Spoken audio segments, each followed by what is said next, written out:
મારું નામ મિલનભાઈ શુક્લ છે અને આજે જે ઘટના હતી એમાં આમ તો ન્યાયનો જે પરિભાષા હોય ન્યાયાલયની એ ખરી ઉતરી છે અને અમને ન્યાય મળ્યો છે પૂર્ણ રીતે કોર્ટથી અમને સંતોષકારક કાર્ય અમારું થયું છે। આ તકે આ પ્રેસ મીડિયાએ પણ જે ખૂબ અમને સહયોગ આપ્યો તો તમારો બધાનો દિલથી આભાર વ્યક્ત કરું છું અને ખાસ અમારી બ્રાહ્મણ બેન આમ તો અમારી બેન ગણીએ દીકરી ગણીએ એવી દર્શનાબેને જે મહેનત કરી છે એનો પણ હું હૃદયપૂર્વક આભાર વ્યક્ત કરું છું। સાથે સાથે ભાવનગર બ્રહ્મ સમાજના ચેતનભાઈ વિજયભાઈ વગેરે જે લોકોએ સહયોગ આપ્યો અમારા દર્શનભાઈ જાની બધાનો દિલથી આભાર વ્યક્ત કરું છું। અશોકભાઈ વગેરે આમ કહીએ તો પ્રેમની જીત થઈ છે અત્યારે શું કહેવું?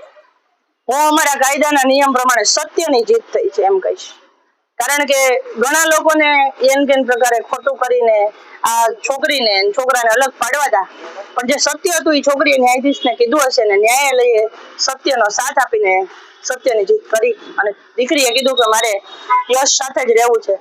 આથી પોલીસ પ્રોટેક્શન સાથે ન્યાયાધીશે ઓર્ડર કર્યો અને બંને સાથે અત્યારે ગયા। 2 દિવસમાં ઘણા એવા વળાંકો આવ્યા, યુવતીનું સ્ટેટમેન્ટ ફરી ગયું, પાછું કોર્ટ સમક્ષ પણ સ્ટેટમેન્ટ જે ફરી ગયું, પોલીસની કેવી રોલ હતો આ બાબતે? પોલીસનો રોલ મારા અનુભવ પ્રમાણે વન સાઇડ હતો, એક પક્ષકાર જેવો હતો કે જ્યારે ખબર છે કે આટલું બધું માર્યા છે, આ છોકરાને આટલું વાગ્યું છે, એના મમ્મીને આટલું વાગ્યું છે, છતાંય આજ દિવસ સુધી એના પર સામેવાળા પર કોઈ એક્શન નથી લીધા। તો જ્યારે અમે કોર્ટમાં અમને ખબર પડી ગઈ કે અમને ન્યાય નહીં મળે, કારણ કે એફઆઈઆરમાં અમારે વાર લાગી, આજે અમને ખ્યાલ આવી ગયો કે અહીંથી ન્યાય નહીં મળે, આથી અમારે તાત્કાલિક કોર્ટમાં સર્ચ વોરંટ દાખલ કરવું પડ્યું અને પછી જ્યારે અહીંયા સર્ચ વોરંટ દાખલ કર્યાની અમારે ઇન્વર્ટ કરાવવાનું આવે ઓર્ડર, એ ઓર્ડર ઇન્વર્ટ કરાવ્યું અને તરત જ અડધો કલાકમાં છોકરીનું નિવેદન આવી ગયું, જે પરથી સ્પષ્ટ થાય છે કે છોકરીને અમે કહીએ છીએ છોકરી ગુમ થઈ ગઈ છે, એનું અપહરણ થયું છે, પોલીસને ખ્યાલ હતો ક્યાં છે, છોકરી સાથે શું થયું છે, તરત હાજર થઈ ગઈ। એ જ રીતે આજ સવારે એને હાજર કરવાની હતી ત્યારે પોલીસે કીધું છોકરીનો ફોન સ્વિચ ઓફ આવે છે, પણ અંતમાં ભલે જ્યારે લેટ તો લેટ, મોડું તો મોડું, પણ છોકરીએ સત્ય કીધું ને સત્યની જીત થઈ। છેલ્લો પ્રશ્ન, જે રીતે યશે જે ફરિયાદ આપી હતી, અપહરણની ફરિયાદ આપી હતી, કોર્ટમાંથી શું નિર્ણય આવ્યો? એમના જે દીકરીના માતા પિતાને એમના મામાની જેમની પર અપહરણની ફરિયાદ લાગુ પડશે કે કેમ?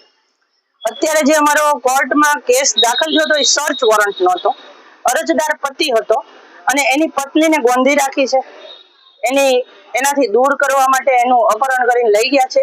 એ વિષય ઉપર છોકરીને હાજર કરવા માટેની છોકરીની ઈચ્છા પ્રમાણે છોકરીને સોંપવા પૂરતી વાત હતી અને જે એફઆઈઆર છે મારામારીની છે ને અપહરણની છે એ પોલીસ સ્ટેશનમાં એફઆઈઆર થઈ છે, એના ઉપર પોલીસ પગલાં લેશે। અત્યારે ન્યાયાધીશે માત્ર ન્યાય છોકરીને કોની સાથે રહેવું છે એના માટેનો કરે છે।